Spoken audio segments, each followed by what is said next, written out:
예, 감사합니다. 오늘 우리가 함께 은혜 받을 하나님 말씀은 빌레몬 1장 8절 말씀부터 21절 말씀까지 되겠습니다.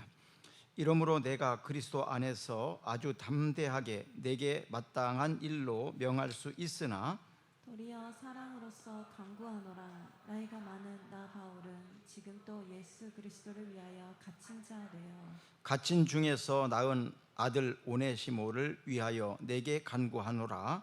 그가 전에는 내게 무익하였으나 이제는 나와 내게 유익함으로 내게 그를 돌려 보내노니 그는 내 신복이라. 그를 내게 머물러 있게 하여 내 복음을 위하여 갇힌 중에서 내 대신 나를 섬기게 하고자 하나 다만 내 승낙이 없이는 내가 아무것도 하기를 원하지 아니하노니 이는 너의 선한 일이 억지같이 되지 아니하고 자의로 되게 하려 함이라.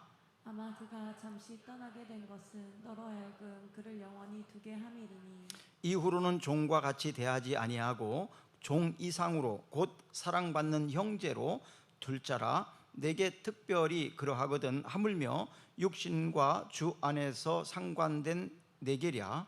그러므로 내가 나를 동역자로 알진대 그를 영접하기를 내게 하듯 하고 그가 만일 내게 불의를 하였거나 내게 빚진 것이 있으면 그것을 내 앞으로 계산하라. 나 바울이 친필로 쓰노니 내가 갚으려니와 내가 이외에 내 자신이 내게 빚진 것은 내가 말하지 아니하노라. 오 형제여, 나로 주 안에서 너로 말미암아 기쁨을 얻게 하고 내 마음이 그리스도 안에서 평안하게 하라. 나는 내가 순종할 것을 확신함으로 내게 썼노니 내가 내게 말한 것보다 더 행할 줄을 아노라. 아멘. 모든 사물에는 존재의 목적과 사명이 있습니다. 그 존재의 목적과 사명에 따라서 이름이 붙여지기도 하고 별명을 부르기도 합니다. 아이들이 태어나면 그 아이의 이름을 부모나 또 가까운 분들이 이름을 지어서 계속 불러줍니다. 그 이름 속에는 부모의 기대가 담겨 있습니다. 너는 이런 사람이 되거라. 너는 이런 사람이 되었으면 좋겠다. 이런 기대에 따라서 아이에게 이름을 붙여줍니다. 그래서 저는 아이의 이름을 지을 때는 부모님이 짓는 게 제일 좋다고 생각을 합니다. 또 좀 어렵다면 할아버지 할머니나 이렇게 해서 그 아이가 이런 아이가 되었으면 좋겠다, 이런 아이로 키워야 되겠다라는 소망을 담아서 그 이름에다 붙여주게 됩니다. 저의 이름은 탁연입니다. 뛰어날 탁, 못연. 그래서 뛰어난 연못이라는 이름의 뜻이에요. 탁월한 연못, 뛰어난 연못, 그게 제 이름의 뜻이거든요. 또 성경에도 보면 많은 인물들이 나오는데 그 이름이 있어요. 보면 그 이름대로 사는 것을 보게 됩니다. 그런데 어떤 사람들은 그 이름이 합당치 아니하고 하나님이 복 주시기에 좀 바람직하지 않아서 이름을 중간에 바꿔주는 경우도 있습니다. 여러 사람이 나와 있지만 대표적으로 아브람은 존귀한 아버지라는 이름의 뜻을 가지고 있어요. 그런데 하나님께 믿음으로 인정받은 후에는 아브라함으로 이름이 바뀌어요. 아브라함은 열국의 아버지, 열방의 아버지 이런 뜻이거든요. 전에는 존귀한 아버지였는데 열국, 열방의 아버지. 그래서 믿음의 조상, 믿음의 아버지, 모든 사람 믿음의 족속의 아버지가 된다, 이런 의미에서 이름을 바꿔준 것을 보게 됩니다. 또 야곱이라는 사람이 있어요.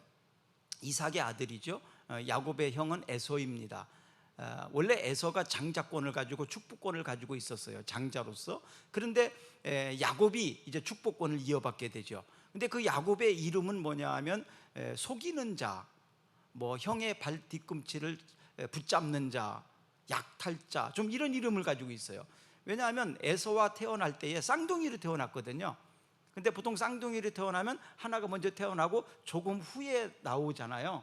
그런데 이 에서와 야곱은 그렇게 나오지 않고 형의 발을 붙잡고 나왔어요. 그러니까 거의 앞에 나오긴 했지만 그냥 발을 붙잡고 나올 정도로 빨리 나왔다 이 말이에요.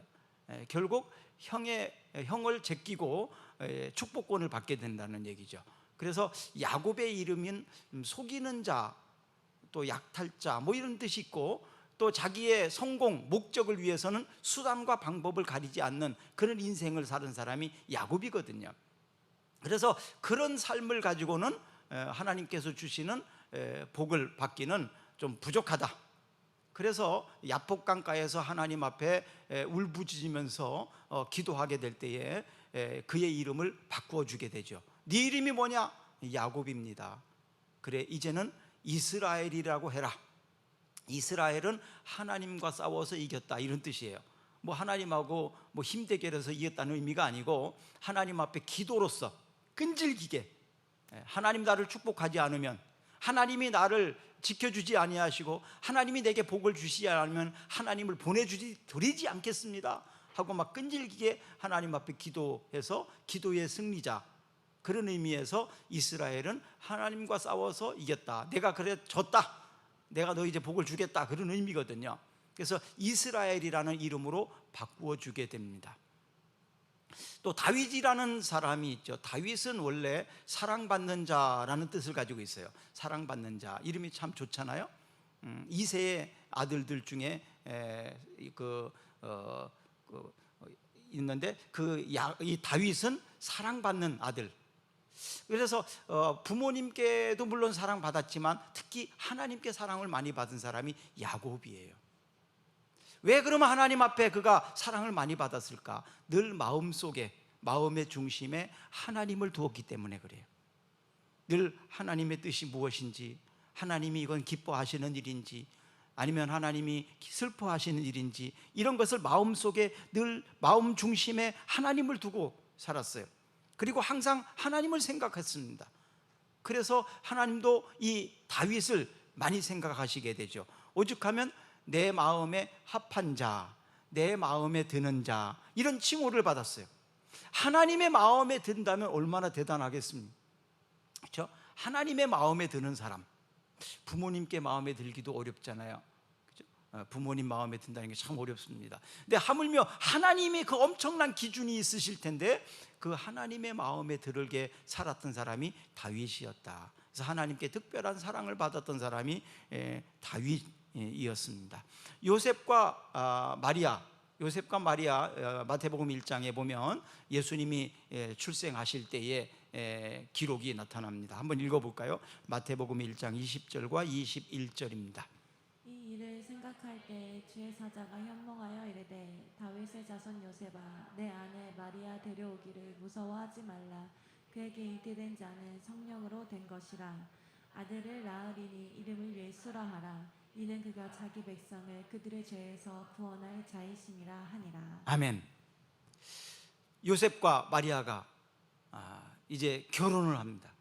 그런데 결혼하기 전에 이미 아이를 잉태한 거예요. 이 사실을 알은 요셉이 얼마나 당황했겠습니까? 아내와 아무런 관계가 없었는데 아이가 생겼다니, 있을 수 없는 일 아닙니까? 그래서 가만히 끊고자 했어요. 헤어지려고 작정을 했습니다. 그때 하나님께서 천사를 보내셔서 얘기해 주는 거예요. 내 아내 데려오기를 두려워하지 마라. 내 아내가 부정한 일을 한 것이 아니다. 이는 성령께서 하신 일이다. 그래서 요셉이 아내를 맞이하게 되는데 그의 아들의 이름을 지어서 불러줍니다. 아들을 낳으리니 이름을 예수라 하라. 이는 그가 자기 백성을 저희 죄에서 구원할 자이심이니라. 그래서 아들을 낳으리니 이름을 예수라 하라. 예수라는 이름은 자기 백성을 구원할 자, 구원자라는 이름의 뜻을 가지고 있었어요. 그래서 예수님이 이 땅에 오신 목적이 바로 그 이름 속에 들어 있습니다. 인류를 구원하기 위해서 십자가를 지러 오신 목적을 달성하기 위해서 오신 분이 예수님이셨습니다. 꿈사랑교회는 하나님의 꿈, 또 하나님의 사랑으로 이루는 공동체라는 뜻을 가지고 있어요. 그래서 꿈, 사랑, 그래서 하나님의 꿈, 하나님의 사랑으로 살고 또 그 사랑으로 사랑하는 공동체. 그래서 저희 네 가지가 있는데요. 첫째로는 사랑으로 전하는 따뜻한 섬김이 있는 교회가 되고 싶다. 사랑으로 전하는 따뜻한 섬김이 있는 교회, 따뜻한 섬김이 있는 교회. 두 번째로는 영과 진리로 드리는 건강한 예배 공동체, 영과 진리로 드리는 건강한 예배 공동체. 세 번째로는 참된 제자로 성장하게 하는 바른 교육, 바르게 가르치는 양육, 교육이 있는 교회. 또 협력하여 선을 이루는 기쁨의 교제가 있는 교회.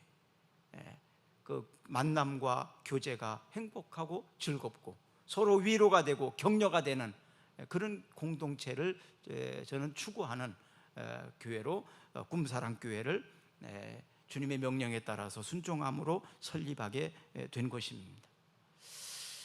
빌레몬이라는 사람이 오늘 본문에 나타나는데요, 이 빌레몬은 사도 바울이 에베소에 있는 두란노 서원에서 복음을 전할 때 복음을 듣고 예수님을 영접하고 회심한 사람이에요. 빌레몬이라는 사람은 좀 부유하게 살았던 사람이었습니다. 그래서 자기의 집이 넓고 또 편리한 여러 가지가 많이 있으니까 자기 집에서 그 교회 공동체로, 뭐 교육 공동체로, 교제 공동체로 이렇게 많이 집을 개방해서 섬겼던 사람입니다. 그리고 그는 골로새 교회의 중요한 리더, 중직이었습니다. 그런데 어느 날 그 집에 있던 오네시모라는 종이 있었는데 그 종이 주인의 물건을 가지고 도망쳐 버렸습니다. 그 오네시모가 로마에 갔다가 그곳에서 바울을 만납니다. 그리고 바울에게 역시 복음을 듣고 예수님을 영접하고 회심하게 되죠. 그리고 바울의 동역자가 되는데 바울은 그 오네시모를 자기 신복이라고 말해요. 신복. 그러니까 굉장히 가까웠고 또 서로 목숨까지도 맡길 수 있는 아주 충성스러운 사람을 우리는 신복이라고 하지 않습니까? 그 브리스길라 아굴라처럼 바울과의 관계는 이 오네시모가 그런 동역자가 됩니다. 그런데 어떻게 하다가 얘기를 듣게 돼요. 사실은 이 오네시모는 빌레몬의 종이었었는데 도망친 노예였다는 거죠. 이건 굉장히 충격적인 일입니다. 이 당시에는 노예 제도가 공적으로 있었던 시대이기 때문에 노예가 주인을 배반하고 도망치게 되면 그것을 아는 사람은 그를 돌려보내거나 아니면 죽여야 합니다. 굉장히 엄한 일입니다. 사람 취급을 하지 않았던 그런 시대입니다. 더군다나 도망친 노예, 그가 하나님의 사역을 하는 데 있어서 엄청난 장애를 가져올 수만 있고 또 많은 비난을 받을 수밖에 없지 않습니까? 그래서 이 문제를 해결하기 위해서 물론 하나님 앞에 회개도 하고 하나님 앞에 기도도 하지만 도망치고 또 마음을 아프게 했고 피해를 주었던 빌레몬에게 용서를 구해야 될 일이지 않습니까? 그래서 바울은 이 오네시모의 용서를 위해서 편지를 쓰게 되는데 두기고라는 그 골로새 교회의 지도자인데 그가 로마를 방문했다가 바울을 만났을 때 편지를 써서 줍니다. 그 편지가 바로 빌레몬서입니다. 이 빌레몬서를 써서 두기고에게 너는 빌레몬에게 편지를 전달해 달라, 그렇게 해서 쓴 것이 빌레몬서예요. 이 빌레몬서를 보면 하나님의 최고의 어떤 사랑이 담긴 복음이다. 그래서 기독교 사랑의 진수가 담긴 책이 바로 빌레몬서다, 이렇게 제목을 붙이기도 합니다. 기독교 사랑의 진수가 담긴 책, 기독교 사랑의 그 엄청난 사랑, 그것이 하나님의 사랑이 담겨 있는 것이 바로 빌레몬서다. 한번 로마서 15장 4절을 한번 읽어보겠습니다. 무엇이든지 전에 기록된 바는 우리의 교훈을 위하여 기록된 것이니 우리로 하여금 인내로 또는 성경의 위로로 소망을 가지게 하니. 아멘. 무엇이든지 전에 기록된 바는 우리의 교훈을 위하여 기록된 것이니 우리로 하여금 인내로 또는 성경의 위로로 소망을 가지게 하려 함이라. 그러니까 빌레몬서가 사도 바울이 두기고를 통해서 빌레몬에게 보낸 편지이지만 그 편지가 개인 것으로 끝나는 것이 아니라 저와 여러분에게도 주는 교훈이 있기 때문에 이렇게 성경으로 기록해서 남겨졌다 이 말입니다. 그러니까 이 말씀은 빌레몬에게만 해당되는 것이 아니라 여러분과 저에게도 동일하게 이 말씀을 통해서 우리에게 하나님이 주시는 교훈이 있다는 거예요. 배워야 된다는 거예요. 그래서 기록되었다, 성경이 기록되었다 이 말씀입니다. 올바르게 말하는 것보다 사랑으로 말하는 것이 더 중요합니다. 바른 말보다는 사랑으로 말하는 것이 더 중요합니다. 때때로 바르게 말하지만 그것 때문에 더 큰 상처를 입기도 합니다. 사실이지만 진실이 아닐 수 있어요. 사실이지만 진실과 다를 수 있습니다. 사실이라는 것 가지고 얼마나 우리는 목을 높이고 목청을 높이고 그 말로 인하여 다른 사람들에게 아픔을 준 경험이 있습니까? 그림 중에 그 로마인의 자비라는 그림이 있죠. 시몬과 페로, 혹시 아십니까? 시몬과 페로라는 로마인의 자비라는 그림이에요. 이 그림은 내용을 알지 못하면, 그림을 그린 사람의 그 의미를 알지 못하면 뭔 이런 그림이 있냐, 외설적이다, 좋지 않은 그림이다, 이렇게 생각할 수 있어요. 그런데 그 그림을 그린 사람의 의도를 알고 나면 그 그림이 그렇게 외설적인 그림이 아닙니다. 로마 감옥에서 반역을 해서 굶겨 죽는 사형을 언도내리죠. 그때 노인이 거의 굶어 죽어가고 있는 모습을 보면서 딸이 방문했다가 며칠이라도 생명을 더 연장시키기 위해서 한 행동입니다. 이 사실을 알고 로마 황제는 감동을 받죠. 그리고 그를 석방해 줍니다. 그래서 로마인의 자비, 그 아버지의 이름은 시몬이고 딸은 페로라는 여인입니다. 로마에는 200만 내지 300만 명의 노예가 있었어요. 로마 사회를 지탱해 나가는 힘은 바로 이 노예였습니다. 그런 상황 속에서 우리가 이 오늘 본문을 이해를 하시면 노예와 주인과의 관계, 그리고 그 사랑과 용서가 얼마나 어려운지를 좀 이해할 수가 있을 것 같습니다.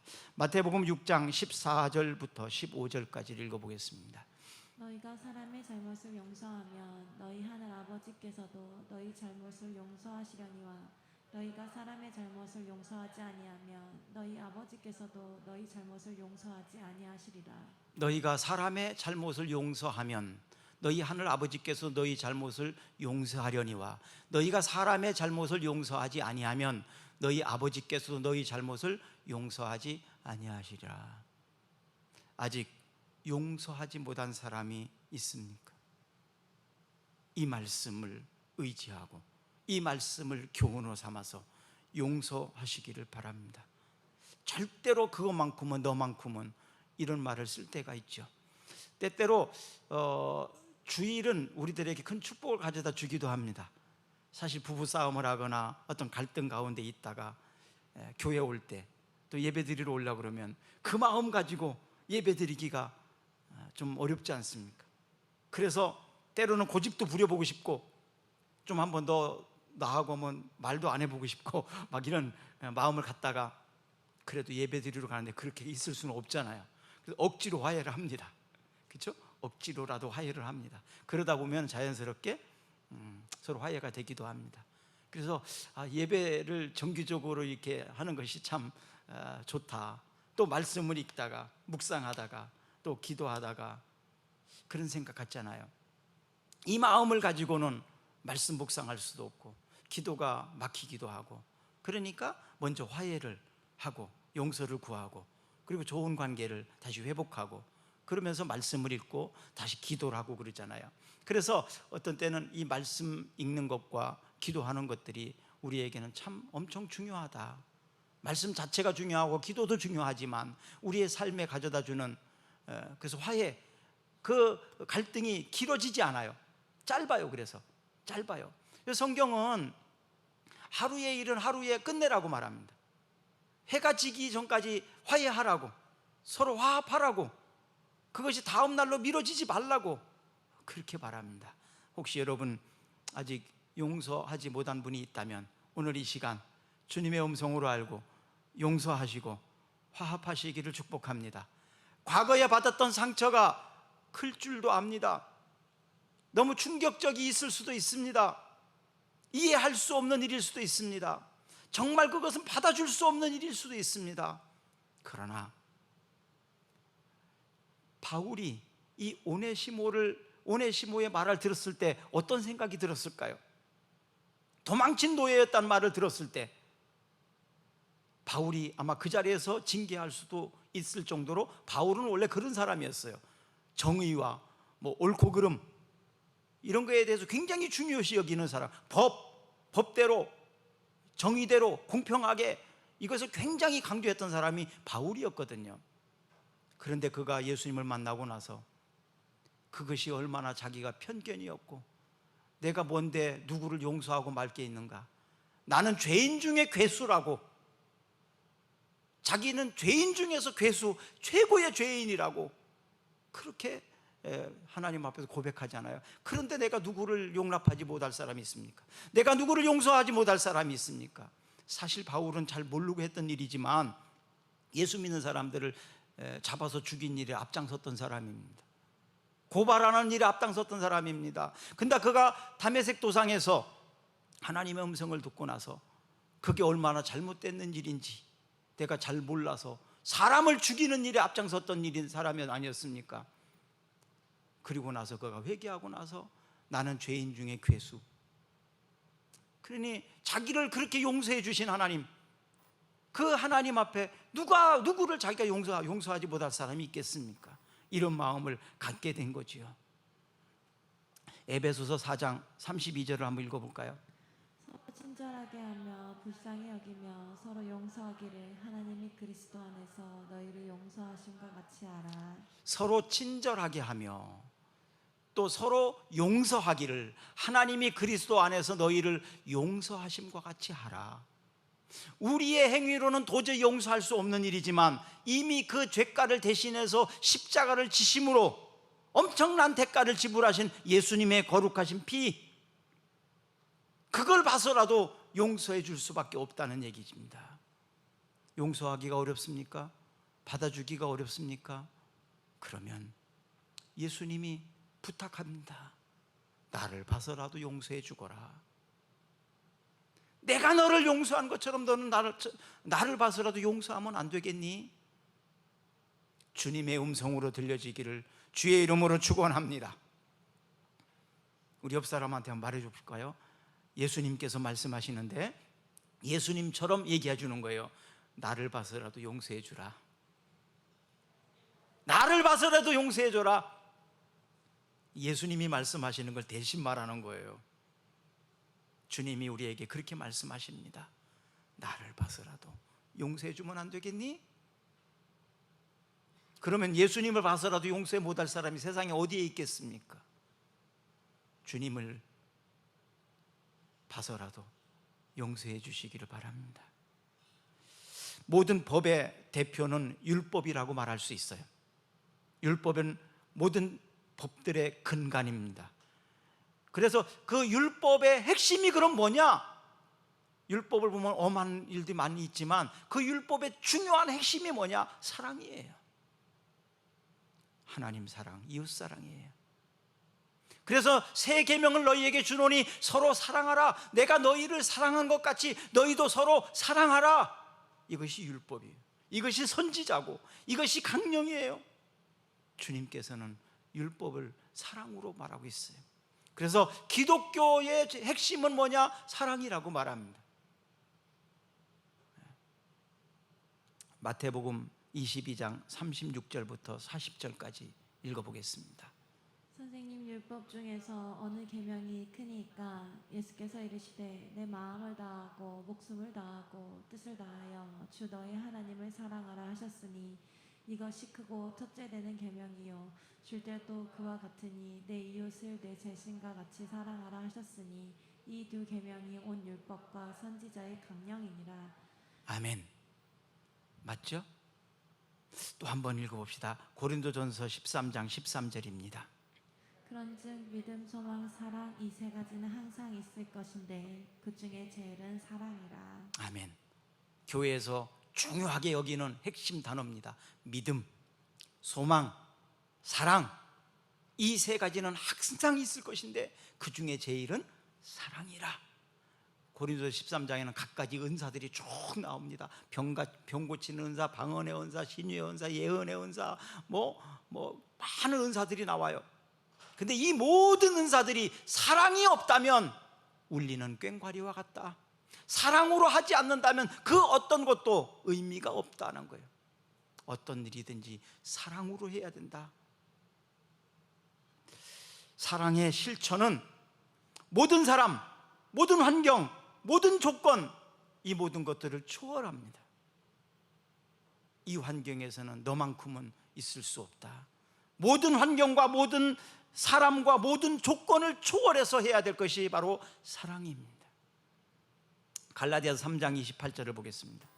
너희는 유대인이나 헬라인이나 종이나 자유인이나 남자나 여자나 다 그리스도 예수 안에서 하나이니라. 자, 유대인이나 헬라인이나 종이나 자유인이나 남자나 여자나 그 어떤 것도 다 그리스도 안에서는 하나다. 차별해서는 안 된다는 얘기예요. 차별할 수 없다는 얘기입니다. 차별하면 안 된다는 거예요. 로마서 5장 8절. 우리가 아직 죄인 되었을 때에 그리스도께서 우리를 위하여 죽으심으로 하나님께서 우리에 대한 자기의 사랑을 확증하셨느니라. 자, 여기에서 우리가 아직 죄인 되었을 때, 아직 죄인 되었을 때, 이걸 포인트입니다. 우리가 죄를 용서함 받고 회개함을 하고 그 다음이 아닙니다. 아직 죄인 되었을 때 그리스도께서 우리를 위하여 죽으심으로 하나님께서 우리에 대한 자기의 사랑을 확증하셨다. 먼저 손을 내밀란 얘기예요. 네가 나한테 용서하면, 네가 나한테 갚으면 내가 너한테 손 잡아줄게가 아니라 먼저 손을 내밀라는 거예요. 네가 먼저. 법과 상식, 참 좋은 말이지만 정치인들은 법과 상식을 강조를 많이 합니다.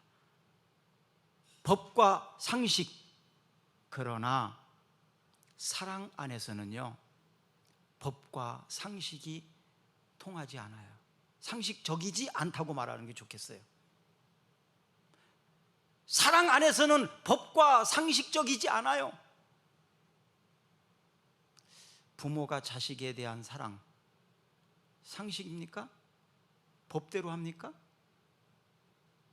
편견이죠, 오히려. 그렇죠? 내 자식에 대한 편견이고 내 자식에 대한 특별한 사랑이지, 법과 상식에 따라서 자식을 기릅니까? 원칙에 따라서 합니까?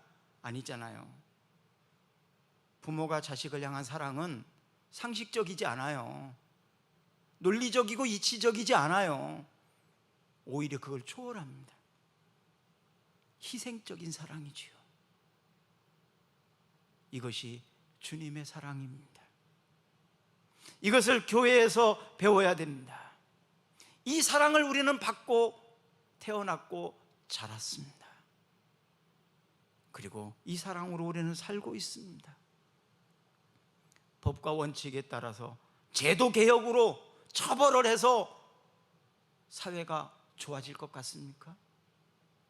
제도를 개혁하고 처벌 가지고 사회가 공정한 세상이 되지 않습니다.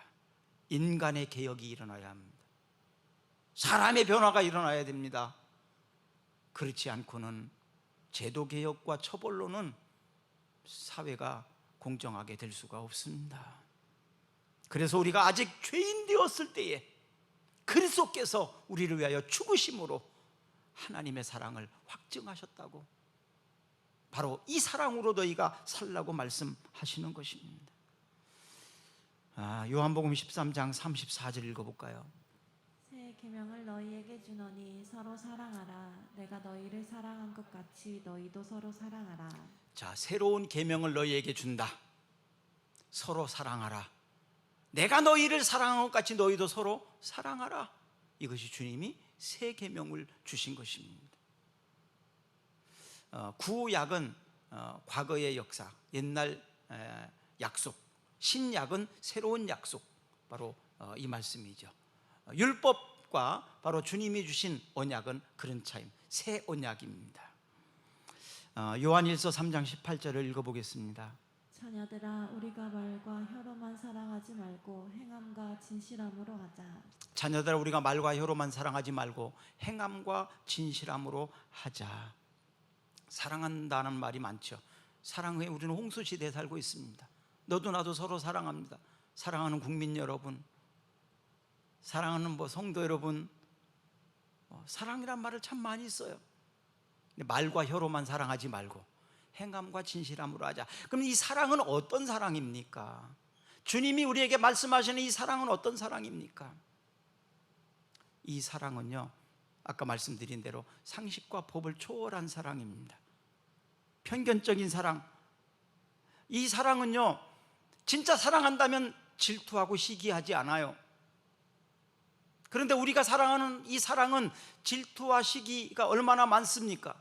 내가 너를 사랑하기 때문에 질투하는 거고, 내가 너를 사랑하기 때문에 내가 너를 독점해야 되겠고, 이건 이성적인 사랑에 그치는 거지 진짜 사랑이 아닙니다. 내가 너를 사랑하기 때문에 모든 사람이 너를 사랑받아서 너를 사랑했으면 좋겠다. 나 혼자만 너를 사랑하는 것이 아니라 모든 사람에게 사랑받는 사람이 되었으면 좋겠다. 이 사랑으로 바뀝니다. 질투와 시기, 투기의 사랑이 아닙니다. 앞에 말한 사랑은 이기적인 사랑입니다. 독점하고 싶은 사랑입니다. 나만. 그런데 이타적인 사랑은 모든 사람이 너를 사랑했으면 좋겠다. 모든 사람이 너를 사랑받는 사람이었으면 좋겠다. 이 사랑이죠. 부모가 자식을 하는 사랑은 바로 그런 사랑 아닙니까? 나는 사랑할 수 있어요. 그러나 다른 사람이 너를 사랑할 수 있도록. 그래서 엄하게 키우잖아요. 모든 사람에게 사랑받는 자식으로 가르치고 싶어서. 그리고 모든 사람들이 자식을 사랑할 때 거기에 질투하고 시기할 사람이 누가 있습니까? 나보다 또 다른 사람이 내 자식을 더 사랑하네. 좋은 거지. 그게 나쁜 겁니까?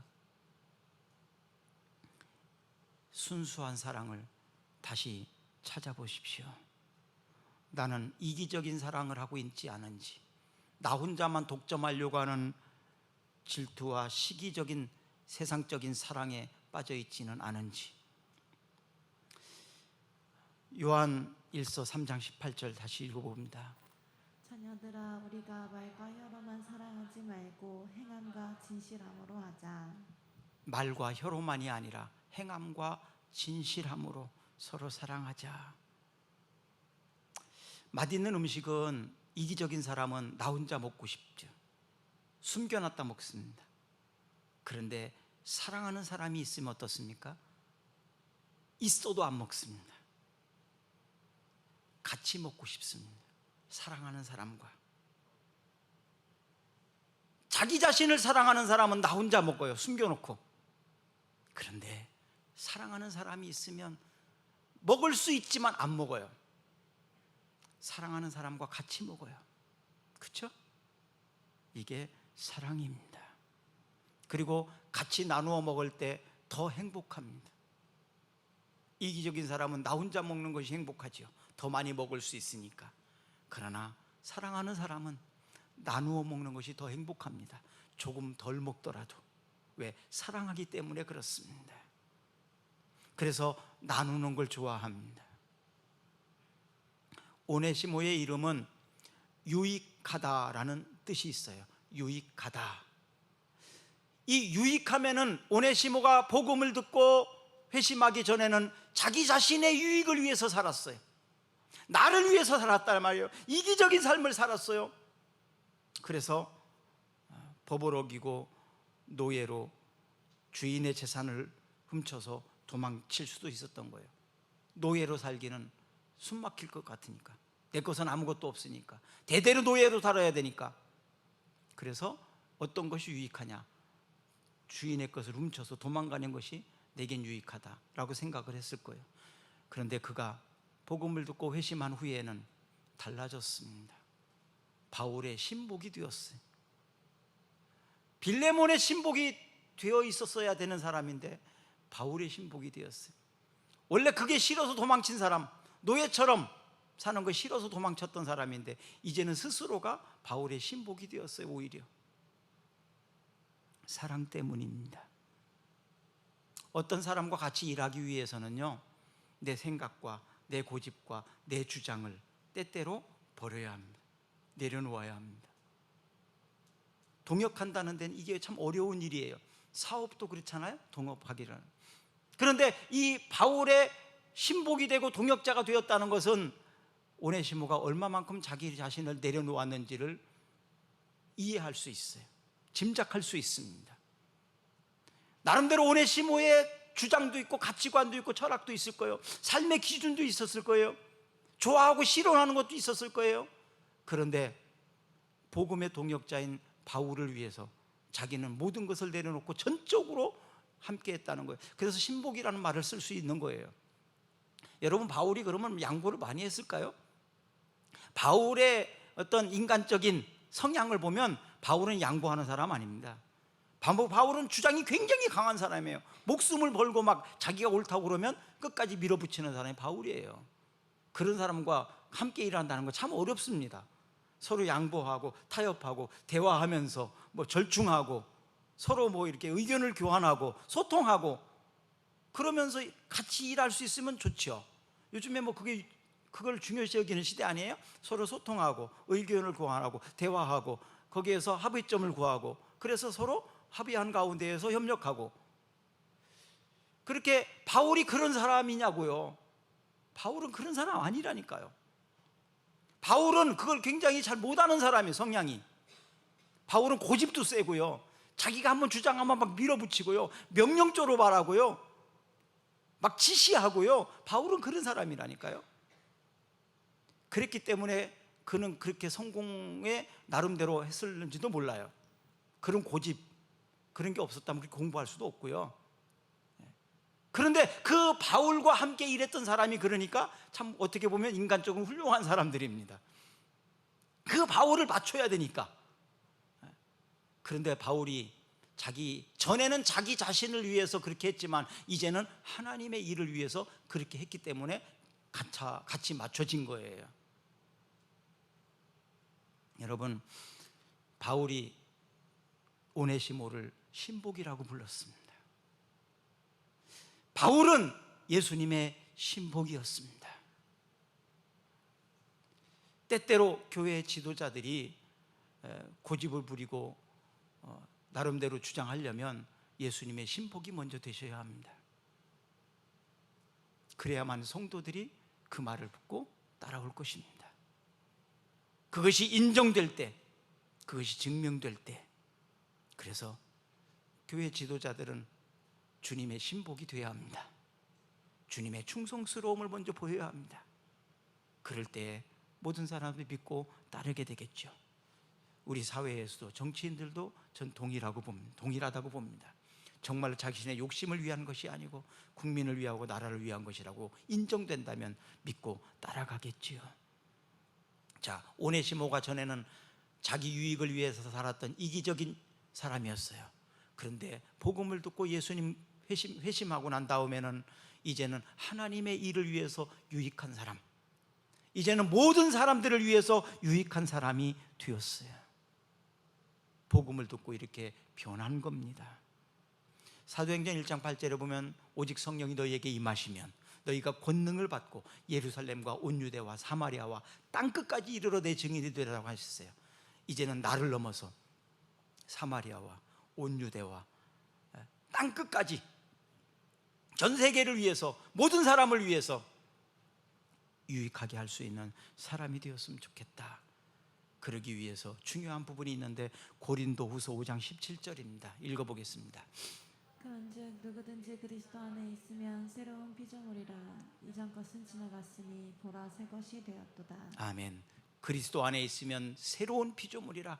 오네시모가 새로운 피조물로 바뀌었던 것처럼 우리도 새로운 인생, 새로운 가치관을 가지고 나를 넘어서서 이기적인 내 욕심을 넘어서서 우리 지역과 우리 가족을 넘어서서 하나님이 지향하시는 세계 복음화를 위해서, 모든 영혼 구원하는 일을 위해서, 한 영혼이라도 더 구원하는 일을 위해서 우리가 쓰임 받았으면 좋겠습니다.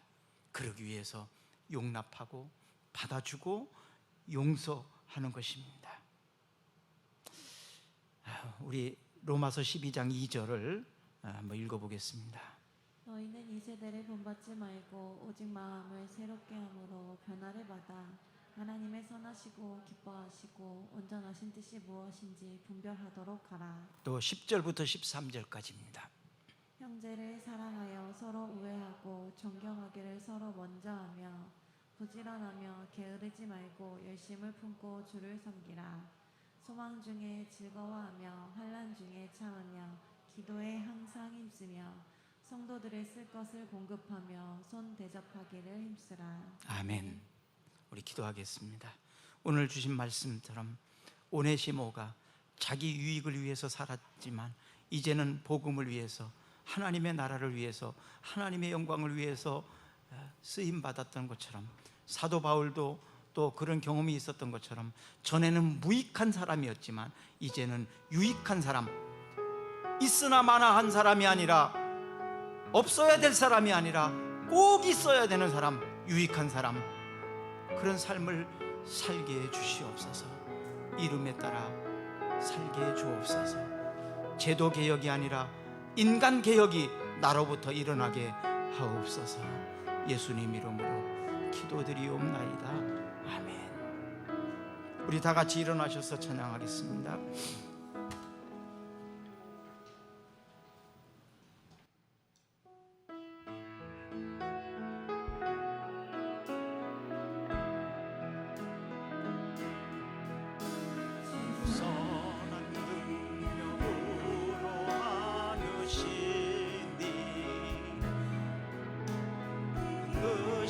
발로 날 붙드시니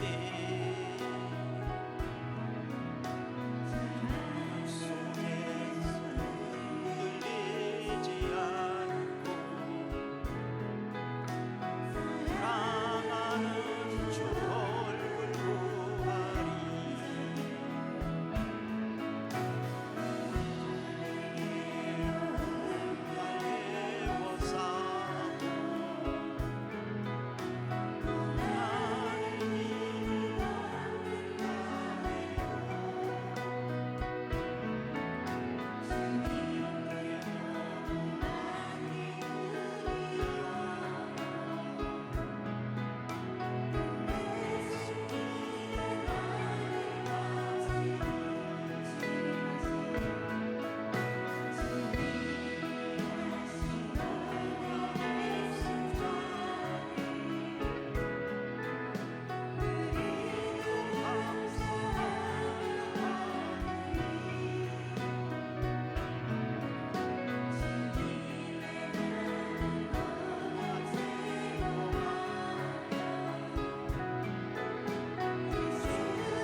지금은 우리를 구원하시기 위하여 십자가의 제물이 되신 예수 그리스도의 은혜와 독생자를 아낌없이 이 세상에 보내주셔서 우리와 화목케 하시는 하나님 아버지의 그 크신 사랑하심과 우리와 동행하셔서 우리를 도우시고 천국으로 인도하시는 성령님의 역사하심이 이름값하며 살기로 결단하는 모든 성도들과 저들의 가정과 이 나라와 이 민족 위에 영원토록 함께 하시기를 간절히 축원하옵나이다. 아멘.